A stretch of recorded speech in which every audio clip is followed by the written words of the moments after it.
As Stars on Ice is coming to Duluth for the first time in years, they're specially honoring Barbara Brown. There are protesters on both sides, both northbound and southbound I-35.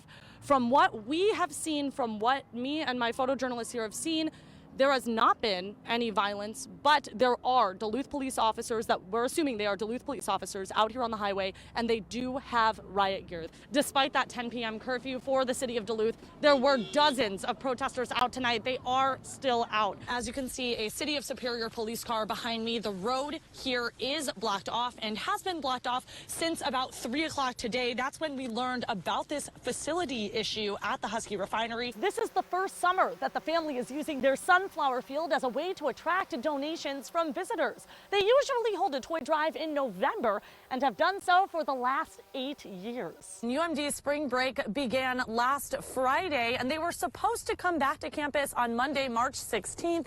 Now it looks like that date has been pushed to Wednesday, March 18th. So this already pretty quiet campus is going to stay quiet for a bit longer. But this coffee isn't just a bag of beans. It's also a way to share inspiring stories.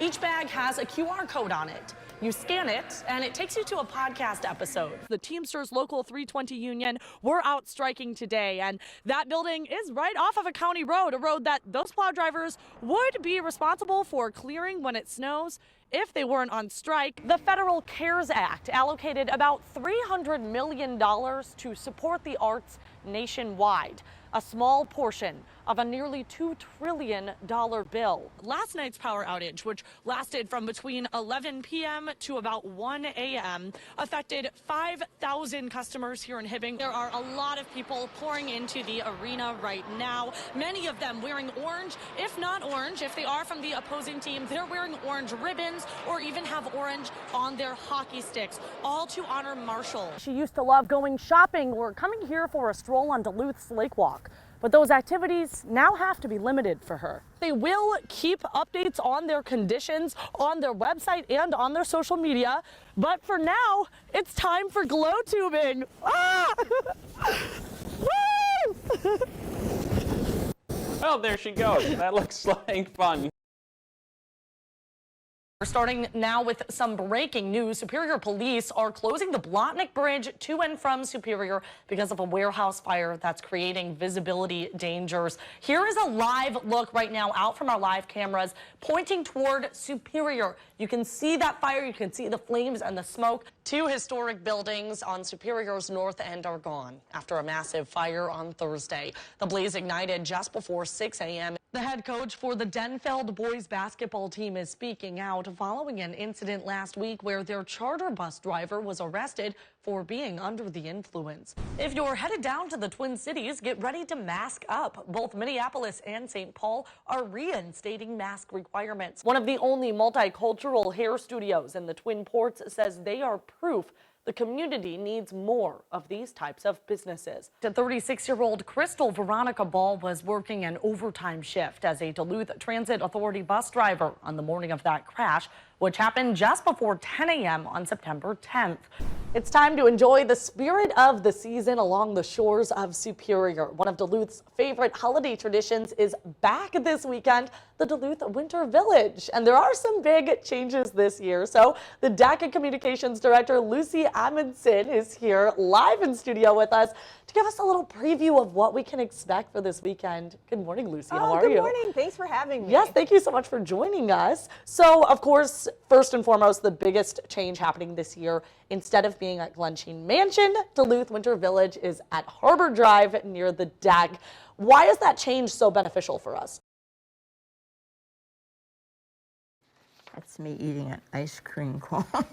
Taking a skate down memory lane. I haven't been in those boxes since I put them away many, many years ago. Barbara Barty Brown has hundreds of photographs and programs to keep those memories alive. I was looking through the names of all of them, and I can still put faces on them and remember them. When she was 18, Brown set off on the adventure of a lifetime, boarding a private train to California for her 2-year career as an ice folly. It was a very popular show, and we were treated as celebrities. While it was glamorous, she says dedication was key. They had very strict rules, behaviors. We were weighed in every week, so we had to keep our weight down. Wow. At a certain costumes were ours. They all had our names on them. Her favorite part of being an ice folly was traveling the country, visiting castles, mansions, and monuments. The majority of the skaters were, like myself, had no plans of being career skaters, but went, like the Navy, went to see the world. And that's what we did. 75 years later, Brown is ready to share her memories with family and friends. Oh, that's my roommate, Barbara. They know I was in it, but they don't know any of the details. And then the more I thought about it, I thought, well, maybe it's a big thing.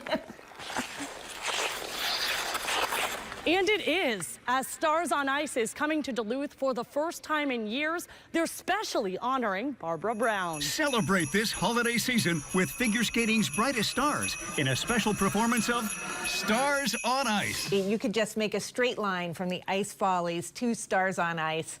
And I can't think of a more family-friendly, wonderful embracing of a Duluthian to be on our Stars on Ice show. Brown has always called Duluth home. She spent most of her childhood on the rink at the curling club. How old do you think you were when you started going there?